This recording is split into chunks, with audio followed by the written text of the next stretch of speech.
So here we have the cerebellum, and it's part of the brain that lies underneath the occipital lobe in the back of the head, and it includes has the role of coordination of movement and the maintenance of balance and posture. And the cerebellum works subconsciously, so we're not aware of its functioning. It's composed of the two hemispheres. Which are bridged in the midline by the vermis. We have the vermis there.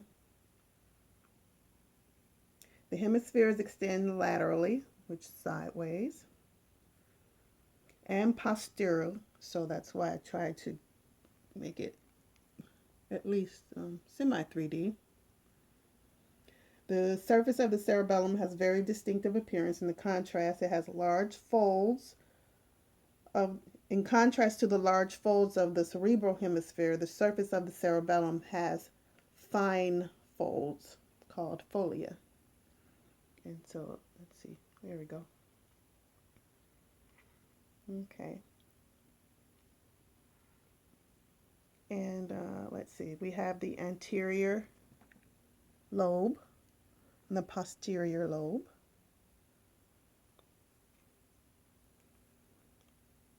Okay.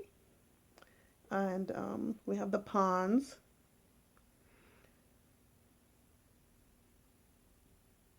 which is part of the brainstem, and it links the medulla oblongata and the thalamus.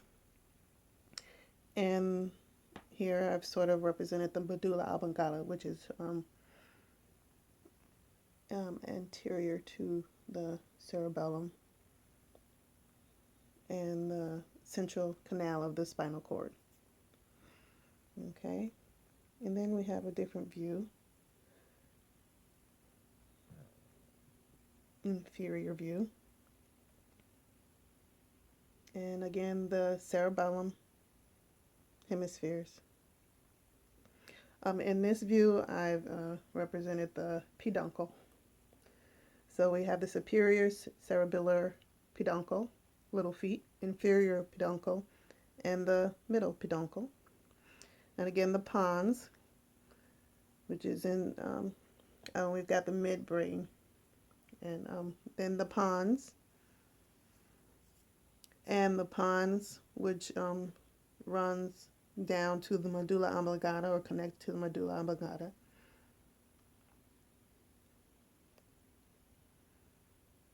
And that is the cerebellum and the pons. Here we have the basal ganglia.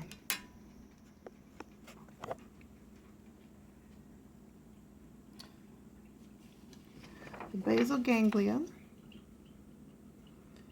has a number of components which are all anatomically and functionally closely related to each other. The putamen, together with the caudate nucleus, receive input from the cortex. So we have the caudate nucleus here. Okay. And then I tried to do a multi-dimensional view of the putamen, along with the globus pallidus, which is here.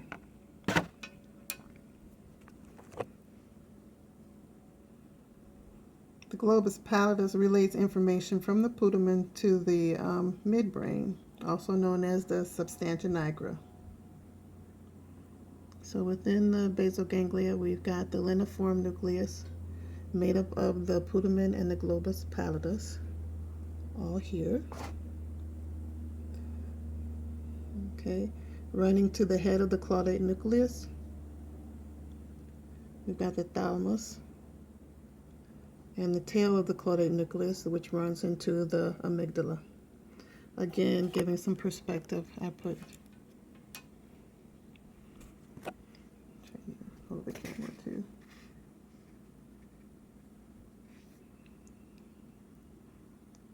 The pons in the brainstem. That is the basal ganglia. The basal ganglia is also known as the basal nuclei, which according to the um, atlas that I'm using is a more appropriate name for it.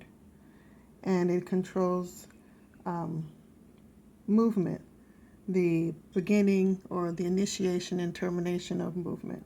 And so disorders including Parkinson's, Huntington's chorea, and Wilson's disease are related to damage to the basal ganglia or the basal nuclei, the group of nerves making up the basal ganglia.